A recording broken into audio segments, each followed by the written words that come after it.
અત્યારે જો ગાયો કાઢવાનો સમય થઈ ગયો છે, તો અહીંથી ગાયો નીકળીને ડાયરેક્ટ એની ગૌશાળામાં જાહે.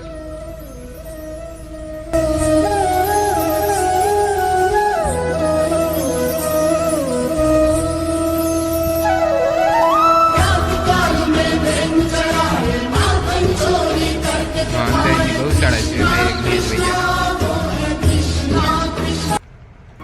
અત્યારે હવે અમે અહીંથી નીકળી ગયા છે અને હવે આ વિડીયોને પૂરો કરી. સાંજના અત્યારે વાગ્યા છે 6. તો આજ રવિવાર નથી પૂરો થઈ ગયો, કાલે સોમવારે કોલેજે જવાનું છે. તો હવે આ વિડીયો અહીં પૂરો કરી. લાઇક શેર સબસ્ક્રાઈબ કરવાનું ભૂલતા નહીં. અમારા ભાઈની ચેનલને લાઇક શેર અને સબસ્ક્રાઈબ કરો તમે. તો ચાલો બાય.